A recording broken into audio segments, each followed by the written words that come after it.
such a strange and amusing place. One day you buy him rocket ship underpants, and then the next they're in outer space.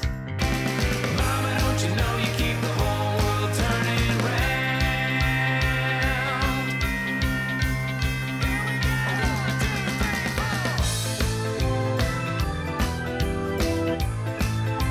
Any veteran mom can tell you that bringing baby home, especially when they start moving around, can turn a safe haven home like this into a confusing maze of potential booby traps. For many new and expectant parents, it can be almost as confusing as trying to figure out how to take care of the kid. Right, so as part of our New Beginning series with State Farm, we've invited Michelle Spar from Safe Start Baby to show us what we need to know. Welcome, Michelle. Thanks so much for having me. Let's get started. Great. Okay. So this is the kitchen, and of course this is one of the most important rooms in the house to baby-proof because there are so many dangers.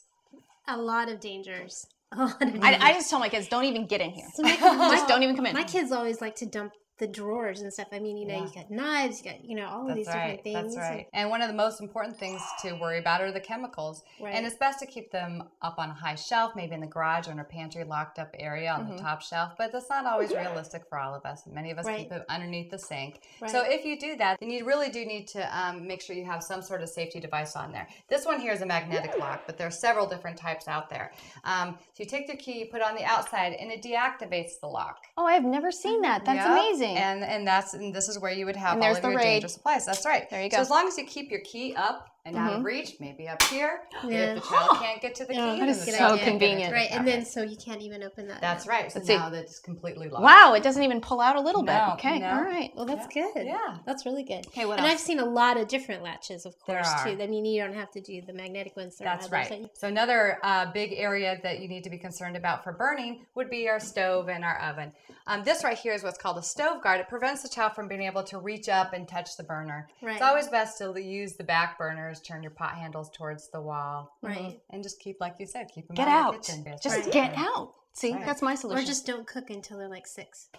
There you go. That's my Order idea. in. Right. Okay. So here we are at the top of the stairs, which is a very treacherous place for children. So tell us what we need to worry about here. The most important thing that parents need to know is that at the top of the stairs, you should always have a hardware mounted gate, which means that it's drilled in. It's not a pressure gate or a tension gate.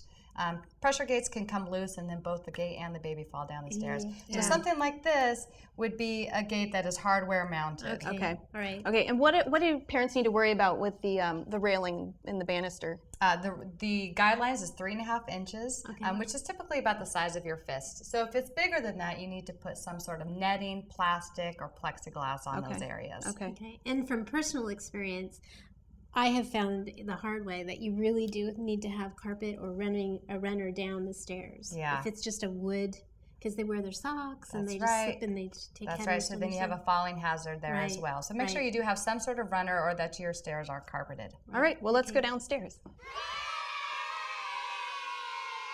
Tell us what we need to worry about in a room like the family room. Sure. Well, one example is this beautiful product right here. What we need to do is anytime we have a table sitting in the middle of the room, especially for new crawlers who are learning how to walk, the rugs can be a tripping hazard. So you want to pad your tables, put something on the edges that if they do fall forward, they're not going to hit their head on the corners. See, I lived with one of these around my coffee table for almost 10 years because my kids are 5 years apart. Right. And I can tell you, it saved me a couple of trips to the emergency room. Yeah, there were no a couple kidding. of major headers right into it, and it absolutely. really was worth it. Yeah. And you know what? And the great thing about this one here is you can actually take it off. So if you have So when you have people over, company, Right. you don't go, you don't scream, hey, I've got kids. That's right. I worried about that for like the first, I don't know, Yeah, maybe then you 2 just months. give it I was up. like, whatever. Oh yeah. So what else? Besides headers on the table, what else? Well, some other hazards Yeah. in the family room would be, for example, the fireplace. And if you have a fireplace that you like to use during the winter time, it's really important to put some sort of barrier all the way around it. And there's gates, there's all sorts of different type of products for that. But if you do have a screen like this, you want to make sure and anchor it so the child can't just pull this over. Right. And this is not a good solution for using the fireplace. If you do want to use it, that gate is very important. Right. No kidding. Because these can also get hot. They do. Yeah. That's right. I found out the hard way that hot metal looks just like cold metal.